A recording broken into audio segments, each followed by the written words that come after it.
Topping today's news, the new boat and jet ski licensing and registration amendments debated in Parliament today. The official opposition accusing the government of rushing the boat and jet ski amendments and trying to muzzle the opposition in Parliament today. 2 men shot while standing at a business establishment on Fire Trail Road on Tuesday, and tomorrow is World Down Syndrome Day. Get ready to wear those crazy socks.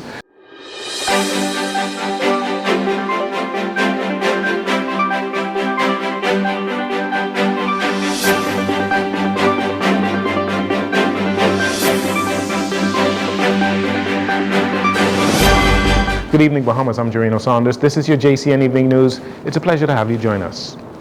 When the members of Parliament returned to the House of Assembly today, they debated the Water Skiing and Motorboat Control Amendment Bill 2024 and the Boat Registration Amendment Bill 2024. Leading off debate on the second reading of the bill, the Minister of Transport and Energy, Jobeth Kobe Davis, spoke about the purpose of the amendments aimed at strengthening the maritime industry. The purpose of the amendment to the Boat Registration Act is to provide for additional inspection requirements and insurance, replace and strengthen the offenses provision, and to replace the schedule and provide for new registration and inspection fees. Specifically, Madam Speaker, the bill will see an amendment to Section 6 of the Principal Act requiring every boat before being registered under the Act to be submitted for inspection to the New Providence Port Authority, and that the Port Authority be provided with record of crew training, surveys conducted in the last 12 months, history of dry docking, and boat maintenance records. Under the amended Act, Madam Speaker, every owner or operator of a boat registered to ply or for hire in the waters of the Bahamas shall procure and maintain a comprehensive insurance policy from a company licensed under the Insurance Act to carry on insurance in the business. Under the amended Act, every boat owner or operator of a boat registered to operate in waters here in the Bahamas must also obtain the proper comprehensive insurance coverage. She noted that the amendments will also result in stronger penalties in an effort to enhance safety in the maritime industry. In short, Madam Speaker, our intent is to keep Bahamians and visitors safe, and we are uncompromising on this position.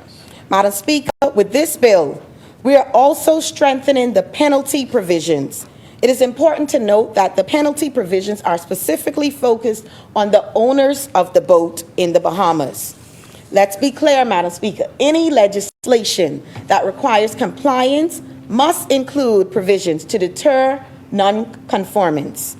If we do not include penalties, Madam Speaker, the bill will not be worth its salt. It would lack teeth. The new boating penalties include a fine between $5,000 and $10,000 for individuals who do not register their boats, complete inspection, or have a valid insurance policy. Following a fiery session in the House of Assembly this morning, members of the official opposition, led by Leader Michael Pintard, held a press conference on the floor of the House of Assembly where they accused the government members of trying to muzzle the opposition by reducing the time allotted to debate various bills, particularly during today's debate on the Boat and Jet Ski Licensing and Registration Amendment Bill. So we support any improvement of fees for Bahamian fishers, but we know beyond the shadow of a doubt that the government did not go far enough. We are here today in the Parliament on a day when we ordinarily come to debate in this House because the government refused to continue this debate to allow all of the members of the opposition to have an opportunity to speak. What they did is undemocratic. We've seen shades of it before, but they are getting significantly worse. And so today, the message we wanted to send to them, that if we can't speak, they won't be able to speak. The opposition also expressed their concern and disappointment in what they described as a lack of urgency by the Davis administration in the midst of several major matters taking place in the region, none more important than the crisis in Haiti and its impact on the Bahamas. But the crisis in Haiti is a very serious one. 4,000 prisoners escaped. We've had an increase in boat lift heading in our direction. Certainly, the Prime Minister, the Minister of Foreign Affairs, the Minister of National Security should brief the country properly. They're doing these short, cute press releases, but they wouldn't come to Parliament on this Wednesday. We should be in Parliament debating a comprehensive response to the crisis in Haiti. I've written to the former Prime Minister Christie, who's a part of the Eminent Persons Group. I've written to the Charge d'Affaires or the Ambassador for Haiti. We are awaiting their response so that they can also brief us. We have a team of eminently qualified Bahamians who have been guiding us in this discussion. Mr. Pintard also took the opportunity to reiterate that while the opposition agrees that the Grand Bahama Port Authority is not living up to its obligations, they cannot support the government's method of bullying the Port Authority. Because the government is going to fund it according to their press releases. Again, item on a wish list. And so there are many things. The government wished to wrestle away from the Grand Bahama Port Authority. At least two things we think. One, the regulatory control for Freeport. And then secondly, the assets. We're saying, you're the government. You can have private discussions with the members of the Grand Bahama Port Authority, the licensees, the industrials, and other stakeholders to arrive at a solution that works for all of us. We do not believe the port is fulfilling all of its responsibilities, or the majority of which that will benefit the growth and development of Grand Bahama. Having said that, we also believe that it is wrong to send a signal, that is the government, to the international community, that a government of the Bahamas could wrestle away assets from a private group. That's a problem. And that you will have a row in the public space that would create uncertainty in an already fragile economy. The Grand Bahama Port Authority is in the process of opening a satellite office here in the capital in an effort to attract more local investments to Freeport and the wider Grand Bahama.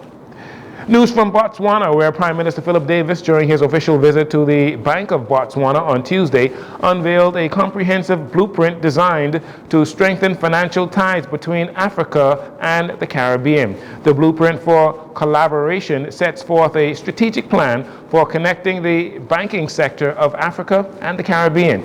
Key initiatives included establishing a joint financial task force, facilitating trade and investment, developing human capital, and creating a bilateral payment system or shared digital currency. This blueprint signifies a bold step forward: financial sovereignty, innovation, and integration for mutual prosperity between both the Bahamas and Botswana. On Tuesday, while at a press conference at the party's headquarters to launch a new crime initiative, F&M party leader Michael Pintard revealed that the government offered him the opportunity to be a part of that contingent to Botswana, but they refused. Let me conclude just by saying we were invited to be on the trip to Botswana as a party formally. We thought it was a better allocation of our time and resources to be here in this moment, launching this program across 35 constituencies. We believe that the scarce resources this country has should be used in a wise way. We believe that our country should be on the international stage, sharing the brilliance and the talents of our people. We believe, however, it should be done in a measured way. Far too many programs are suffering because of a lack of resources.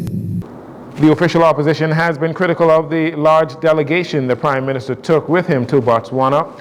While despite being thousands of miles away, Prime Minister Philip Davis got word of Mr. Pintard's comments and responded firmly on social media yesterday by saying the Prime Minister's job includes promoting and standing up for Bahamians and for the Bahamas and building relationships that bring Bahamians new opportunities. The Prime Minister said Mr. Pintard was invited to Botswana, a country widely considered one of Africa's biggest success stories. It's too bad he said no, just so he could perform at a press conference, said the Prime Minister. And finally, in this segment, 2 adult males are hospitalized following a shooting incident at a business establishment situated on Fire Trail Road off Carmichael Road. Police say around 2:20 p.m. on Tuesday, two males were on the outside of a business establishment when they were approached by the occupants of a gold Japanese vehicle who shot them before speeding off. The first victim, aged 49, sustained a gunshot wound to his lower extremities and was taken to the hospital in a private vehicle where he remains in stable condition. The second victim, aged 52, received multiple gunshot injuries and was also taken to the hospital in a private vehicle where he is listed in serious condition. Police are appealing to members of the public who may have any additional information. You are asked to contact the Criminal Investigations Department. We'll take a break here. We'll be right back after these commercials.